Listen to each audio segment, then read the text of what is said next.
And now I would like to invite Dr. Pragya Sen Gupta, Assistant Professor in the Department, Vellore Institute of Technology. Vellore Institute of Technology. Thank you so much for. Good afternoon, everyone.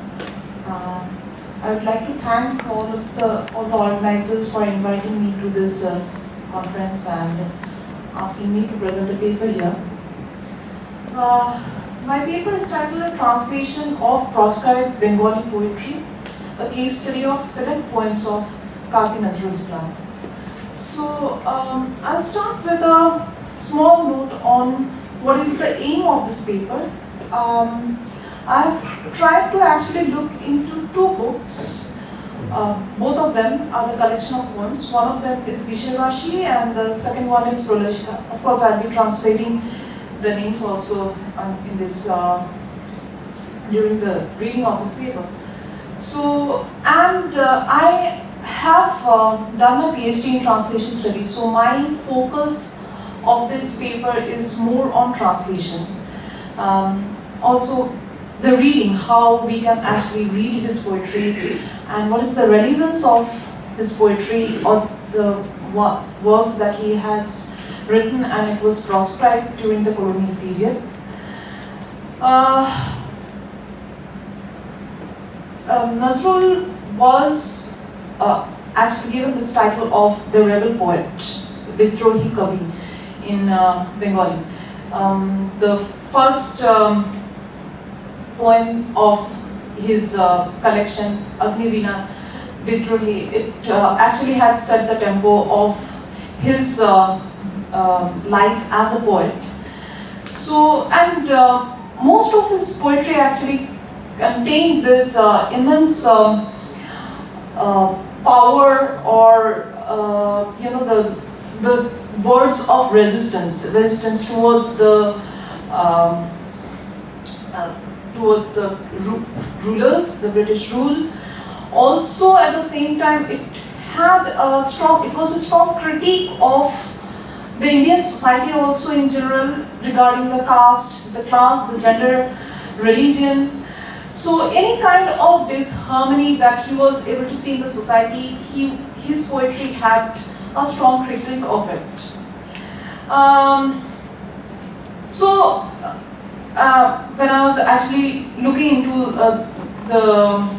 researching into this paper, what I had found or what I had come across was that there were many literature or many collections that was actually either proscribed or confiscated or it has been detained. So one of them, like Yugavani, in Bengali it was Jugovani, so it was a collection of prose. Roughly it can be translated to the message of the age. It was the first one which was actually proscribed. Then it was Visharvashi, roughly translated as Flute of Venom, Bhangar Gun, The Bursting Song, Prolashika, Doomsday Flame, and Chandrabindu. This 5 collection that was actually the government had actually put a ban on it. Sharvahara, that was another, and in that particular book, what I found was for Yugavani, the collection of prose, there was a commentary from the official documents. I could not find the name of the person who has actually written this, and you can see the reason why his books were getting proscribed. That I have examined the book Yugavani. It breeds bitter racial hatred directed mainly against the British, preaches revolt against the existing administration in the country, and abuses in a very strong language the slave-minded Indians who uphold the administration. The 3 articles on Memorial to Dyer, who was responsible for the Muslims massacre and shooting the black men, are specially objectionable. I don't think it would be advisable to remove the ban on this book in the present crisis. On the whole, it is a dangerous book, forceful and vindictive. So obviously the narrative that they presented on Nazrul's work, that it is vindictive, but on the other hand, if we read it as Indians, as Indian readers, we can find that it is actually a criticism, a strong criticism of the rule that was happening. So, not much into the history, I'll straight away go to the first book that I found very interesting was Bishirvashi, the Flute of Venom. So the Bishirvashi, the first collection of the poems that came out in Bishirvashi, first time it was published by the poet himself. And it was 1924, it was proscribed. The cover page of this book was designed by Dinesh Ranjan Das, who was editor of another magazine called the Kallur. And this cover page is actually very important. Actually, if you have to look into the cover page, the design that has been given, that there is a rising sun, and there is a young boy who has been coiled around with snake. A snake is coiling him. And, but he's fearless. He's not at all bothered that the snake has coiled him. He's just playing a flute. And he's looking at the sun. He's hopeful. So, this image, why I call it very powerful, because this image had it has a strong implication also, that the one who is playing the flute is the artist, is the poet.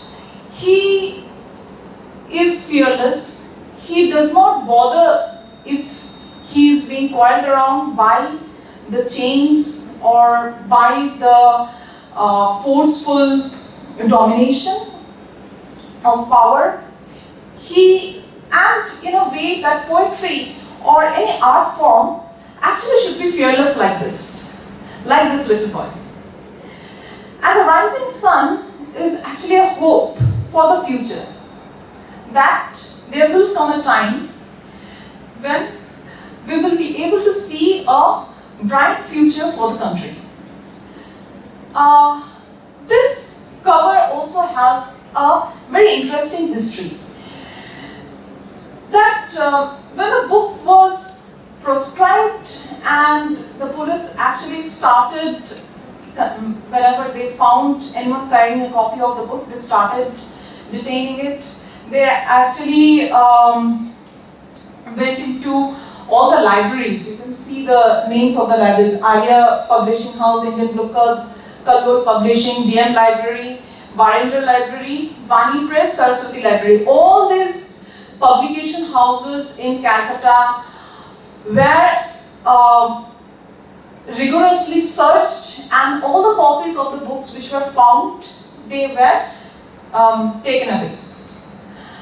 But what happened at the same time was, some of these publication houses contained copies of the poems without the cover page in it. So the ones which did not have the cover page, they actually survived. They could actually survive this, what do you can say, the torture on literature. And it's not just that the power or the government was against it. There were Indians who had actually supported it. And here I would actually like to quote the letter that the librarian of Bengal Library, Babu Akshay Kumar Datta, he had translated this collection within a month of its publication, and then also written a letter to the Bengal Government Public Instruction. An excerpt of the letter, as you can see. Sir, I have the honor to enclose herewith a copy of a book entitled Bishirvashi, the Flute of Venom, by one Qazi Nazrul Islam, which was received in Bengal Library on the 21st August 1924. The extracts translated, which are also enclosed herewith, will show that the publication is of a most objectionable nature, the writer revealing in revolutionary sentiments and inciting young men to rebellion and to law-breaking. The ideas, though often extremely vague, have clearly a dangerous intent, as the profusion of such words as blood, tyranny, death, fire, hell, demon, and thunder will show. I may add that the writer was once convicted of seditions and is since being lionized by a section of people. I recommend that the attention of the special branch of Criminal Investigation Department may be drawn to this publication. The copy submitted herewith may kindly be returned to the office when done with. So, the interesting fact is that the book was, at least some parts of the books were translated within a month. So, but I have not been able to see the translation, what they were, how they were translated by Akshay Kumar Datta. And it was taken forward by the Commissioner of Calcutta Police then, Charles Taggart, who also supported and wrote a letter to the Chief Secretary in Moberly. So I have the honor to forward here with a copy of letter number 559 by 17 by 14 dated the 24th September 1924 from the Bengal librarian. The main idea of his letter was that the writer has been convicted and the contents of the book, as would appear from the extracts of translation, are dangerously objectionable, and I recommend the immediate proscription of the same. So, but the question comes that what was there? What was the content of the book, which was so objectionable? So, there were certain poems which had actually created a stir among the people. For example, there is a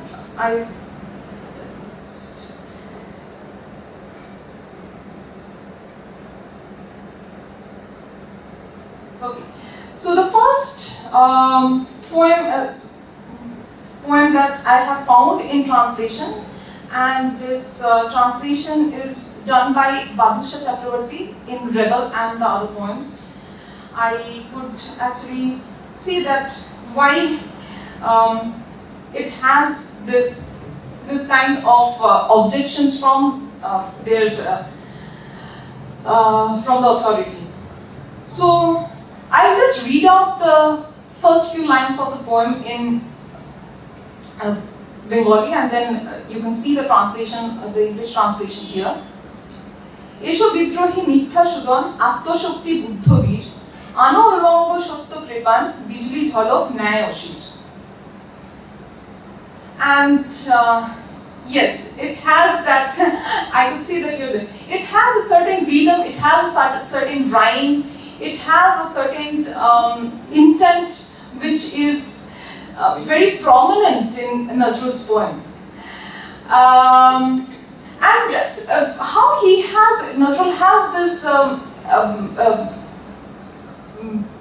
distinct feature of bringing the Hindu mythology also into his poems. He was very well read in both Hinduism and Islam. So he uses this word Mithya-sudan in the first line. And Mithya-sudan, he is just transformed Madhusudan to Mithya-sudan. Madhu was one evil, or we can say a demon, which we find in Padma Puran. And Sudan is someone who has been slayed with the Sudarshan Chakra. So instead of Madhusudan, he transfers it to Mithya-sudan, someone who is able to kill the lions, someone who is able to slay the lions. And then somewhere in the line, in this poem, there are a few more lines that I would like to read out. জাগাও আদিম স্বাধীন প্রাণ আত্মা জাগিলে বিধাতা চান কে ভগবান আত্মজ্ঞান গাহ উদ্গাতা ঋত্বিক গান আগ্ন মন্ত্র শক্তিশ্রীর না জাগিলে প্রাণে সত্য চেতনা মানি না আদেশ কালবাণীর. The translation goes like this, what Badusha had done, that awake the elemental free soul. If the soul awakes, God himself seeks it. Who is God? His knowledge of oneself. So sing ye the song of invocation, the song primordial, the mantra of strength and beauty, which is like fire. I do not obey anybody's message of command unless true conscience awakes in my soul. So, in this very few lines, you can actually see that he was someone who was indominated, someone who would not listen to you unless he starts believing that this is the truth for himself. So and almost all the poems in the collection has this powerful message of that don't believe anything blindly, rebel, resist, raise your voice. So all this, all his poems in this collection has this thing. And another poem I would say, Bodhan and Invocation. This also is translated by Badusha. These are the only two poems that I could find in internet that has been translated and has been published. And has been published by Sahitya Academy, Rebel and other poems. The two poems that has been taken from Bisherbashi. দুঃখ কিধায় হারানো সুদিন ভারতে আবার আসিবে ফিরে দারিদ্র শুষ্ক এ মগভূ পুনঃ হয়ে উলিস্তা হাসিবে ধীরে.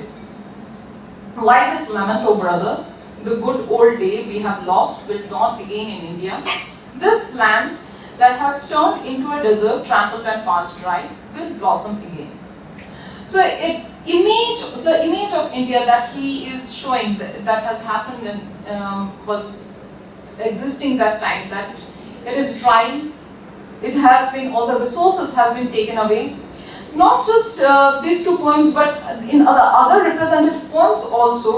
For example, he writes a poem here, the name of the poem is Bondi Bandana, which means that you are praying the people who have been held prisoners. Then Chorkar Gan, the song of the Charkha. Then there are Bidrohi Bani. All these poems, they have a strong message for the rebels, for the ones who were fighting the struggle of independence. And Bodhan, these first two lines actually, Dukho ki bhai, that these two lines keeps repeating, which actually gives it a texture of a song. And most of Nazrul's poems actually have this, that they're not just poetry, but they can also be read as songs. Another important feature of Bisherbashi that I have missed out was that when this book, after like independence, it was the proscription was removed in 1945. So when this book again came into publication, and the one that I actually got, the cover page, the illustration has changed. This one you see is a much milder image than what was actually published by DM Library, the one that I showed you first. That one, DM Library's collection has that image till now, but this one is a Navzatat publication. So this one is only a snake and a flute. So the intent of the image has also become mellowed down, and this is a 1975 publication, the one that you are seeing in the screen now.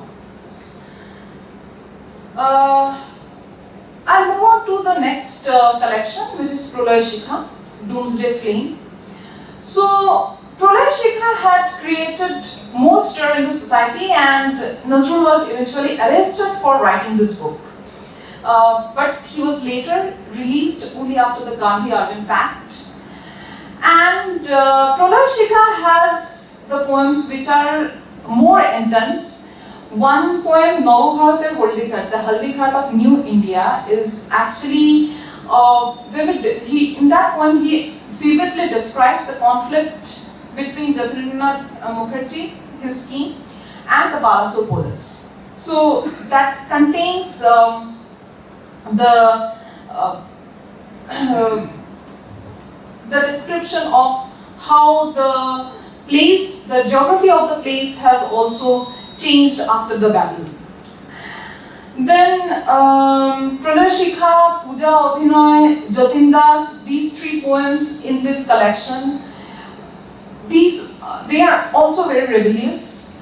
And finally, the proscription on this book was removed on 1948, 9th February 1948. I have not found any translation so far from the poems that was collected in Pralay Shikha. So I self-translated one poem. And this poem is actually named Chashar Gan, Song of the Farmer. So I'll just read out some few lines from the poem. First stanza actually. Amader jomir mati ghorer beti shoman re bhai কেরাবন করে হরণ দেখবো রে তাই আমার ঘরের বেটির কেশের মুঠি ধরে নিয়ে যায় সাগর পারে দিয়ে হাত মাথায় শুধু ঘরে বসে রইব না রে যে লাঙল ফলা দিয়ে শস্য ফলাই মরুর বুকে আছে সে লাঙল আজও রূপ তাতেই রাজা সেতাই. So what I just read in Bengali, you can find the so-called translation of it, which I tried. Our land is our daughter. Let's see if any Ravan can abduct her. If he grabs by her hair to cross the ocean, neither shall we sit at home grief-stricken. The plough which have yielded crops in the heart of barren lands, with the same plough shall we try to resist their legends. Now, though I have tried to translate, but translating Nazrul's poetry is actually very challenging, and there would come my question of how can we actually translate them, and what is the content of the poems that is very challenging, makes it very challenging. So Nazrul poems, as I told earlier, that most of them are written in the format that they can be actually composed into songs later, and Nazrul was very flexible about it. He was very flexible that it can be made into songs. There are repetitions that you will find in most of his poems, that certain lines are being repeated. And Manikuntala's son, In Search of Freedom, she actually writes this thing, that learning by heart the poems of his Agnivina and Bishirvashi, we hid the books in our breasts and passed them secretly to friends. So it was not just the books that were passed in printing, but also they learned the songs, they memorized it, and that's how they could continue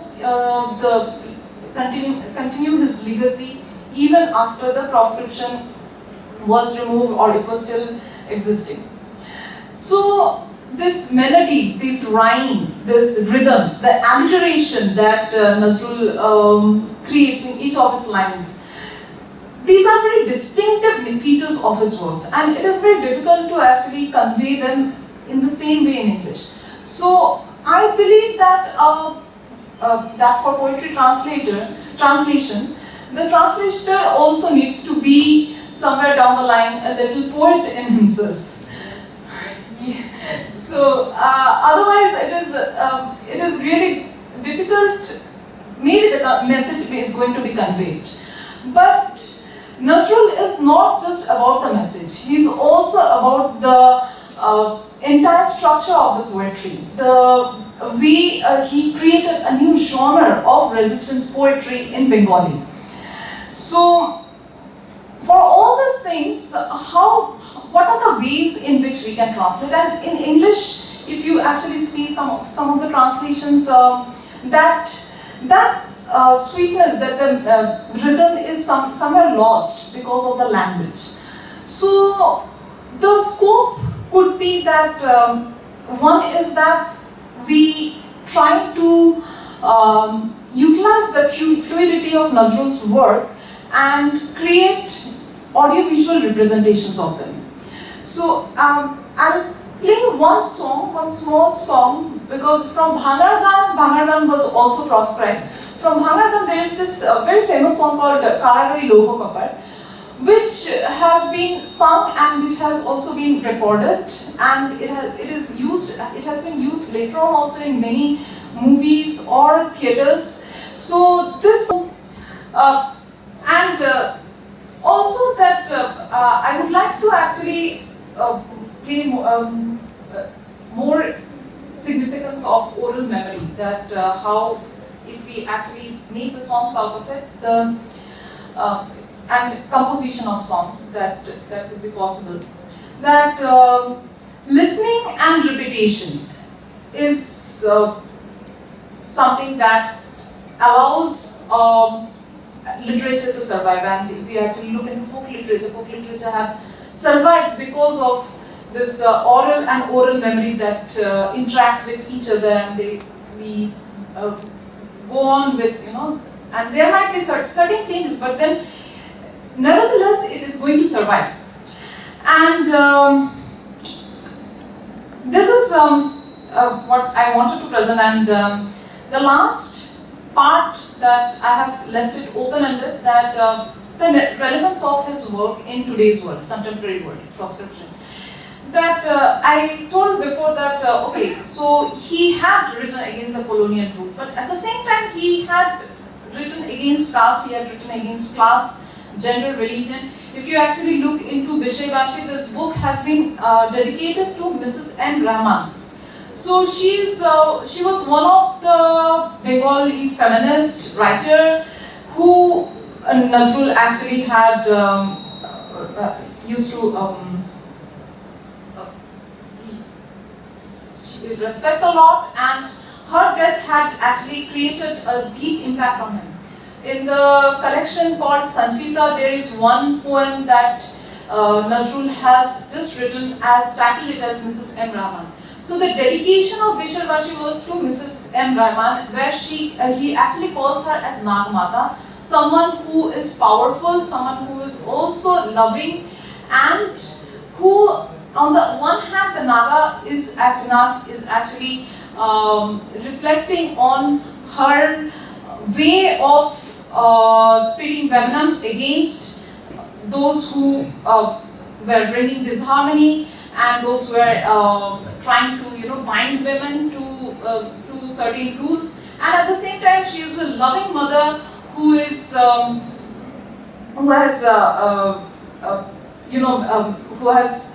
fed his children, or who has given shelter to his children, to her children, and shelter to her children. And against caste, there is one poem that Nazrul has written in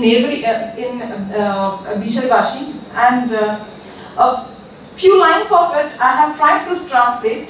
So with that, I am going to end this particular presentation. Just the few lines that এখন দেখিস ভারত জোড়া পচে আছিস বাসি মরা মানুষ নাই আজ আছে শুধু জাতশেয়ালের হুক্কা হুয়া. So roughly translate it into, behold now in India, rotten are you dead corpses, no more human there subsists the howling of caste enmity. So this few lines can actually be very relevant if we actually want to read into the caste discourses. Similarly, in Praleshika, he has written poems like Shudrer Majhe Jagiche Rudra, the rising of Rudra among the Shudras. These or Gan, these poems, they have a strong caste discourse in which would be relevant to study in today's academia. So with that, I would end my presentation. Thank you.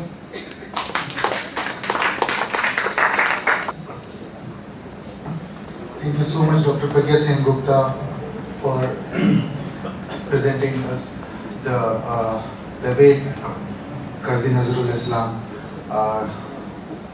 presented his poetry during those difficult times. I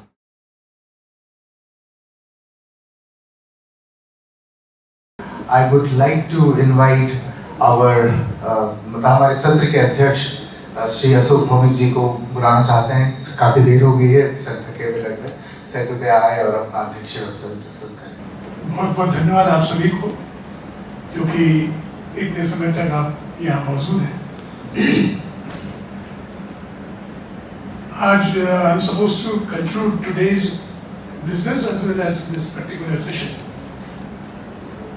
जो 4 पर्चे पढ़े गए यहाँ पे, उसका अपना अपना महत्व इसलिए है कि वो भी सभी कला के विभिन्न विधाओं के ऊपर प्रोस्क्रिप्शन के ऊपर है।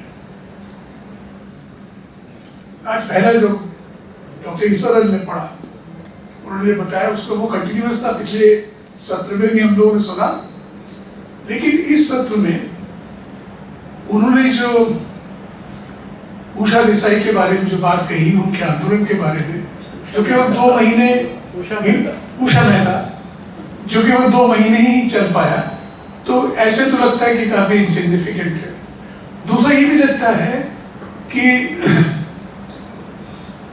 एक कोशिश, एक प्रतिरोध, उसका आकार, उसका असर कितना होगा ये महत्वपूर्ण नहीं है, प्रतिरोध करने की इच्छा भी महत्वपूर्ण होती है।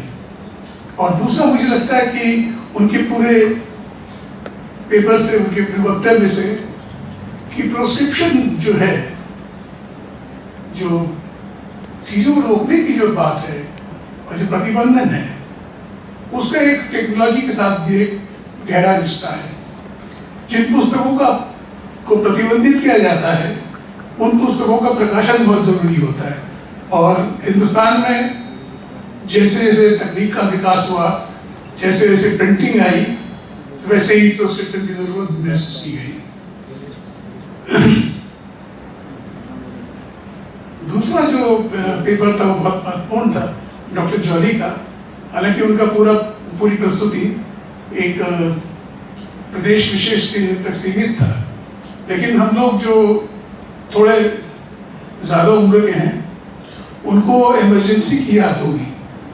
और इमरजेंसी के दौर में 70 के बाद का समय, उस समय एक नाटक मुझे याद आता है जो जुलूस नाम था, बादल सरकार का।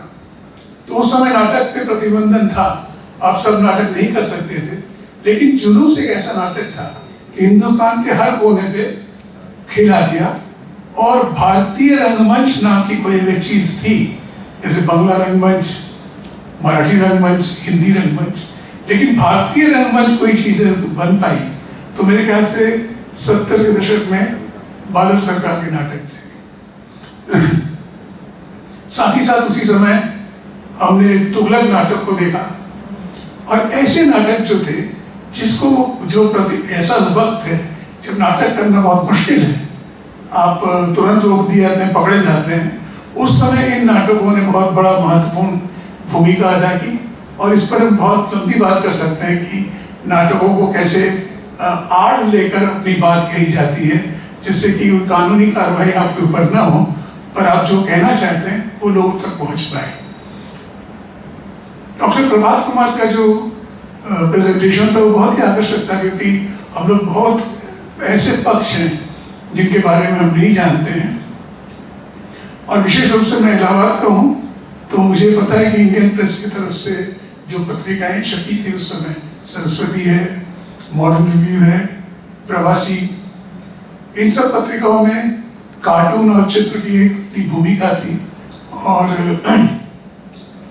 जब मैं उन चित्रों को देखता हूँ तो मुझे करीब 1800 के आसपास के 1810-15 के आसपास जो बंगाल में जो कालीघाट पट के चित्रों का विकास हुआ था उसकी याद आती है, क्योंकि उसमें भी कई चित्र ऐसे देखने को मिलते हैं जहाँ पे एक महिला जो है वो दुष्चरित्र कोई ब्राह्मण जो पुजारी है उसकी हत्या कर रहा, इस तरह के चित्र भी मिलते हैं। जो हमने ये जो कार्टून्स के रूप में अगर कह लीजिए जो देखा, उसके साथ साथ हम कल बात भी करेंगे कि हमारी हिंदुस्तानी लोगों की चित्रकला को देखने की तैयारी कैसी है, हम किन चित्रों को देखते हुए चित्र कहते हैं, किन चित्रों को देखते हुए इलस्ट्रेशन कहते हैं, इसके ऊपर बातचीत भी जरूरी है।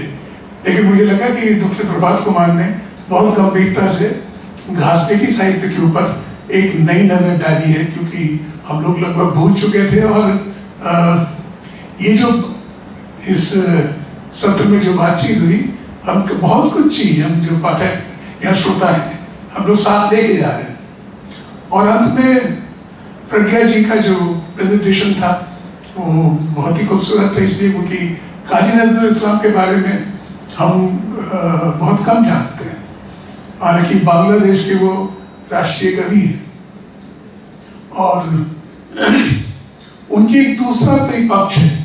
जैसे बांग्ला में रविंद्र संगीत की एक विधा है, उसी तरह नजरुल गीती का भी विधा है, क्योंकि काजी नजरुल इस्लाम स्वयं एक बहुत बड़े म्यूजिशियन भी थे और जिसके सारे उन्होंने जितने भी कविताएं हैं उनको वो संगीत में बदल सके और एक नई धारा ही विकसित की। लेकिन इनसे भी अलग बंगाल में भक्ति गीत का एक बड़ा जॉनर है, जिसमें कि काली की भक्ति के ऊपर गीत है, इसको श्यामा संगीत कहते हैं। अगर बंगाल में 100 ऐसे गीत हैं जिनको कहा जाएगा कि बहुत प्रचलित, बहुत अच्छे हैं, तो काजी नजरुल इस्लाम के कम से कम 70 गाने हैं। तो सेकुलरिज्म का केवल वो कविता में नहीं बोले, अपने जीवन में भी उसको दिखाया। आज भी उनके लोग गीत गाए जाते हैं, कईयों को नहीं पता है कि वो नजरुल गीत है। तो मैं संस्थापकों को धन्यवाद देता हूँ जिन्होंने इतने फूलों का एक गुलदस्ता बनाया है, इसमें भांति भांति के फूल एक विषय है। और मैं उम्मीद करता हूँ कि जो प्रिस्क्राइब्ड लिटरेचर पे बात हो रही है, जो प्रतिबंधित साहित्य और कला पे बात हो रही है, आज से 20 साल बाद, 10 साल बाद, आज के तारीख के प्रिस्क्राइब्ड इस माहौल के ऊपर ऐसे कोई सेमिनार होगा। बहुत बहुत धन्यवाद आपका।